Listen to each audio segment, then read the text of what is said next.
Hi guys, ఎలా ఉన్నారు? మరో ఇంట్రెస్టింగ్ వీడియోతో మళ్ళీ మీ ముందుకు వచ్చాను. ఈ వీడియో చివరి వరకు చూసి నచ్చితే ఒక లైక్ వేసుకోండి. ఓకే, ఇక వీడియో స్టార్ట్ చేద్దాం. నీ గుద్దబలిపే నిన్ను గుడిమెట్ల మీద కూకోబెడుతుంది నాయనా అని జ్ఞానోదయం చేస్తున్నారు మన టేడ్ పండితులు. ఈ ప్రపంచంలో అత్యధిక దేశద్రోహులు ఉన్న ఏకైక దేశం భారత్.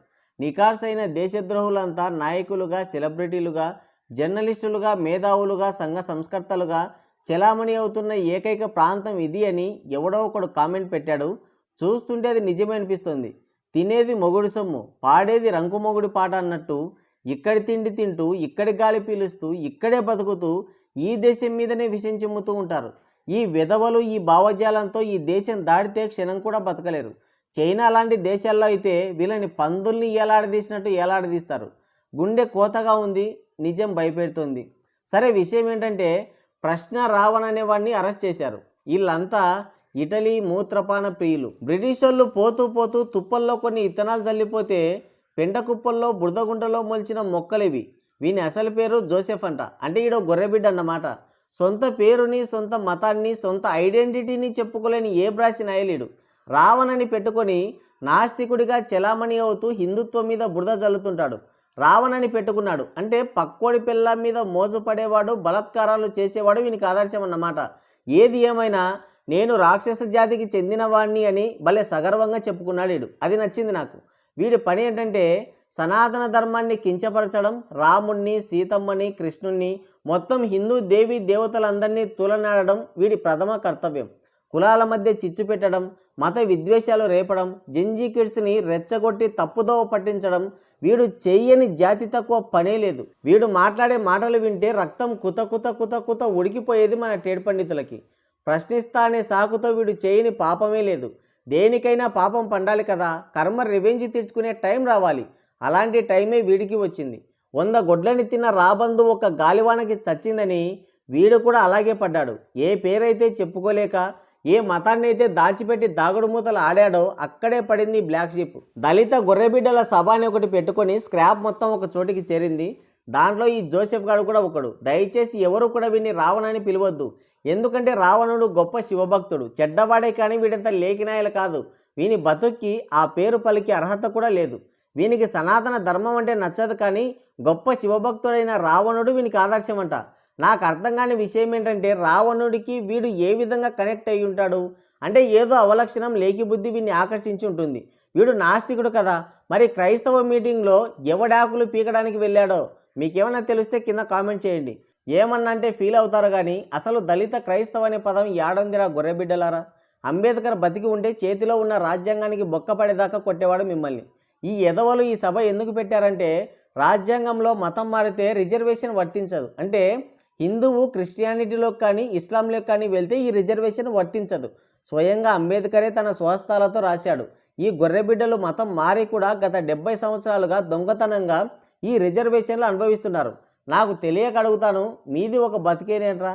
ఈ దొంగ బుద్ధులు ఎక్కడి నుంచి వచ్చాయి మీకు? ఓ నల్లట్ట బుక్కులో ఉండేది మొత్తం అదే కదా. సారీ ఇంకెప్పుడు అడగనులే. ఇది అందరికీ తెలిసిన మన నాయకులు ఓట్ల కోసం కక్కుర్తిపడి పట్టించుకోకుండా వదిలేశారు. అంటే మరి ఓట్ల కోసమో లేదంటే వీళ్ళ బతికింతేలే, సొంత మతాన్ని కూడా ధైర్యంగా చెప్పుకోలేని దౌర్భాగ్యులు అని వదిలేసి కూడా ఉండొచ్చు. ఎగ్జాక్ట్గా నాకు కూడా తెలియదు. అయితే పాస్టర్ ఆనందరావు అనేవాడు వీళ్ళ దొంగ బతుకుని రోడ్డు మీదకి ఇచ్చి పడేశాడు. వీడో పాస్టరు. అయితే ఎవడి మీదో SC ST అట్రాసిటీ కేసు పెట్టాడు. అయితే కింది కోర్టు మొత్తం ఇప్పది చూసి, నాయనా గొర్రెబిడ్డ, SC ST అట్రాసిటీ కేసు నీకు వర్తించదని గొర్రెకు చెప్పినట్టు చెప్పింది. కానీ వాడు వినలేదు. వాని గొర్రె తెలివి మొత్తం ఉపయోగించి సుప్రీంకోర్టుకి ఎక్కాడు. దానికి సుప్రీంకోర్టు, ఎవర్రా నువ్వు ఏ బ్రాసినాయలా, మతం మారితే SC హోదా ఉంటుందని చెప్పిన లేకినాయలు ఎవర్రా నీకు? ఇంకొకసారి మా విలువైన టైంను వేస్ట్ చేశావంటే డిక్కి మీద తన్నుతామని 4 చివాట్లు పెట్టి పండో పనిగా ఈ మతం మారిన గొర్రెబిడ్డలందరికీ SC హోదా తీసి పడేయమని తీర్పునిచ్చింది. ఇది ఫ్లాష్ బ్యాక్.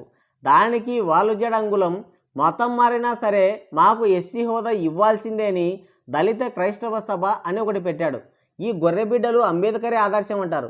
అంబేద్కర్ మాట మాత్రం వినరు. SC రిజర్వేషన్లు హిందువులకి, సిక్కులకి, బౌద్ధులకి మాత్రమే వర్తిస్తాయని బల్లగుద్ది, ఇరగొట్టి, పిసికి పొడి చేసి మరీ చెప్పాడు అంబేద్కర్. అంబేద్కర్ మతం మార్చుకోవాలంటే బుద్ధిజంలోకి వెళ్ళండి అన్నాడే కానీ క్రైస్తవంలోకి వెళ్ళమని చెప్పలేదు. ముస్లింలకి పాకిస్తాన్ మీద ప్రేమ పెరుగుతుంది, క్రిస్టియన్లకి క్రిస్టియానిటీ దేశాలపైన ప్రేమ పెరుగుతుంది, తద్వారా ఈ దేశం మీద ప్రేమ తగ్గిపోతుందని చెప్పే ఆయన ఇలా చేశాడు. కాబట్టి అంబేద్కర్కి ఎదవలకి ఎలాంటి సంబంధమే లేదు. నా శవం కూడా క్రిస్టియానిటీలో చేరదు అని మొగోన్ లెక్క చెప్పాడు అంబేద్కర్. అణచివేతకి వ్యతిరేకంగా హక్కులు ఇచ్చాడు, అలాగే ఎక్స్ట్రాలు చేస్తే బొక్కలు ఇరగదనే బాధ్యత కూడా ఇచ్చాడు. చూస్తుంటే ఆ సమయం ఆసన్నమైనట్టే ఉంది. అయినా ఈ గొర్రెబిడ్డల బాధ ఏంటో నాకు ఇప్పటికీ అర్థం కాదు.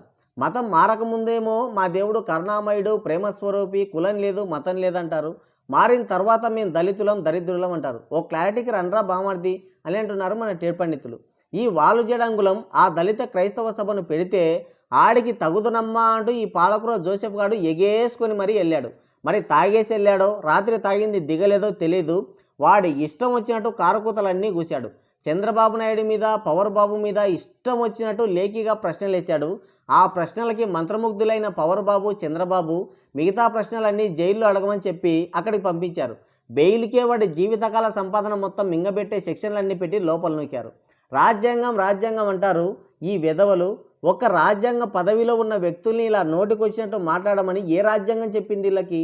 ఎవడి డబ్బులు ఇస్తే వాడిది నోట్లో పెట్టుకునే సన్నాసులు నీతులు చెప్పడం, అవి మనం వినడం మన దౌర్భాగ్యం. అది రాజ్యాంగబద్ధంగా ఫైట్ చేయి, తప్పుని ప్రశ్నించు, ఫ్రీడమ్ ఆఫ్ స్పీచ్ అనేది ఒకటి ఉంది కదా అని ఇష్టం వచ్చినట్టు వాగడం కాదు. నోటు దుడిసికి దవడ పనులు రాలుతాయి. ప్రశ్నించు, తప్పులేదు. కానీ ప్రశ్నించడం అంటే కోట్లాది మంది ఆరాధించే శ్రీరాముణ్ణి, సీతమ్మని తూలనాడటమా? కాదు. ప్రశ్నించడం అంటే పరాయివాడి భార్య గురించి లైవ్లు పెడతామనడమా? కాదు. బూతులతో దూషించడమా? కాదు. అది ఈ జోసెఫ్ గాడికి ఎంత చెప్పినా అర్థం కాదు. ఇక అర్థమైన వేస్ట్. కర్మ వాడిని వదిలిపెట్టదు. ఇలాంటి కల్తీగాళ్ళు ఎందరో వచ్చినా ఈ దేశాన్ని, ధర్మాన్ని ఏం పీకలేరు. హిందూ దేవుళ్ళని దూషించిన వాడికి అల్లా గురించో లేదంటే యేసు గురించో మాట్లాడే ధైర్యం ఉందా? లేదు. హిందువులు పట్టించుకోరు, కులకుంపళ్లతో రగిలిపోతూ ఉంటారనే ధైర్యం వీడికి బయట తిరిగే హక్కు కానీ, వాక్ స్వాతంత్రాన్ని అనుభవించే హక్కు కానీ లేదు. వీడిని మూసేయడమే కరెక్టు. వీడిని సమర్థించే వాళ్ళు కూడా ఉన్నారు. వాళ్ళెవరో మీకు చెప్పాల్సిన పనే లేదు. ఇటలీ మూత్రపాన ప్రియులు అందరు వాళ్ళు. సరే, వాడు జైలుకి వెళ్ళినందుకు మన టేడ్ పండితులు కూడా కొంచెం ఫీల్ అవుతున్నారు. అందుకే వాడి కోసమే లా చదవాలని ఇప్పుడే నిర్ణయం తీసుకున్నారు. జస్ట్ ఇప్పుడే నర్సరీలో జాయిన్ అయ్యారు.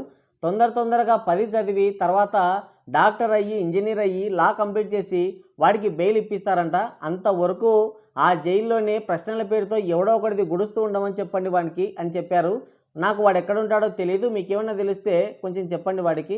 సరే, మన టేడ్ పండితులు లా అయితే కంప్లీట్ చేస్తారు, కానీ లా చదివిన తర్వాత వీడిని ఇడిపిస్తారా గుడిపిస్తారా అనేది నాకు అర్థం కావట్లేదు. మీకేమన్నా తెలిస్తే కింద కామెంట్ చేయండి. సో గైస్, ఇది వీడియో. మరోసారి మరో ఇంట్రెస్టింగ్ వీడియోతో మళ్ళీ కలుద్దాం. Thank you, take care, bye bye.